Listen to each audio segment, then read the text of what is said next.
I'd like to introduce these veterans. They're wonderful people. This gentleman is Beverly Poole.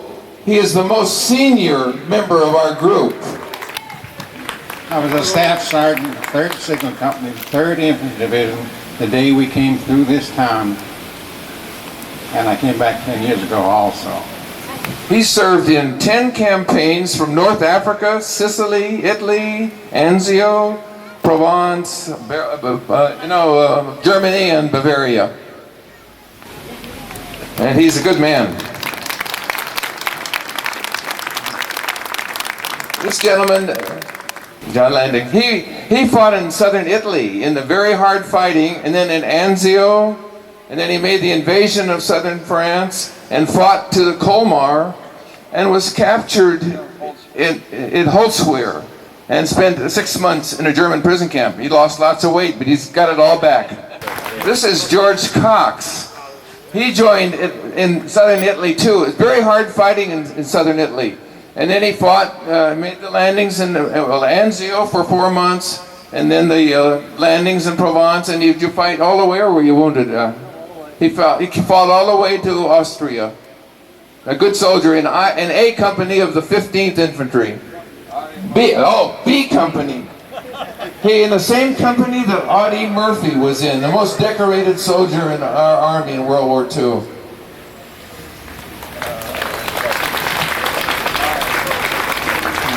This is Dick Bogart. He joined A Company, 30th Infantry, near here, and fought. Were you captured? No. He got his feet. He got a terrible frost. The doctor wanted to cut his feet off because of the frost and the frozen feet, but he spared him by 6 hours. They said, if you're not better in 6 hours, we're going to take a foot off. So he's got his feet, but he has a little trouble walking. And this is George Birch. He fought in Anzio and he fought in the landings in Provence, and he fought through here, and he fought up to the the Meurthe River. And he was badly wounded. He spent about 7 or 8 months in the hospital.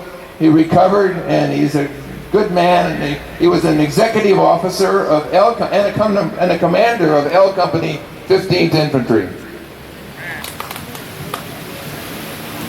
I have only one thing to say, that while our numbers are going down, our affection for the French people is not. This is Pat Haggerty. He was in I Company, the same company I was in, from Anzio to the end of the war. He was wounded 2 times.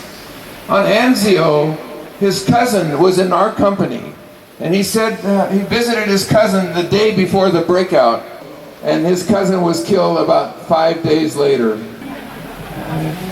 He was an engineer, a platoon leader and a company commander and a staff officer in our combat engineer battalion of the 3rd Division. In the war, the infantry gets a lot of credit, but it takes all the supporting troops, the engineers, the medics, the signal corps, especially the artillery and the mortars, the quartermasters. It takes everybody to win the war, and this was one of the fine engineering officers in our division, O'Connell. He was not in the 3rd Division. He was attached to the 64th Fighter Wing. Of course, the fighters and the fighter bombers destroyed lots of Germans, and he was especially involved in the destruction of the 19th Army heavy equipment at Montélimar.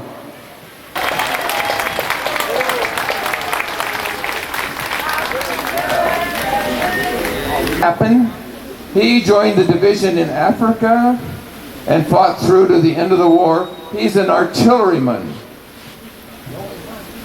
The only one with. His battalion was the 39th Field Artillery, and there would be no infantryman alive without the artillery. Leon Lieberwitz, he was in A Company of the 15th Infantry for a long time, and starting in Anzio and fought with the company until the end of the war.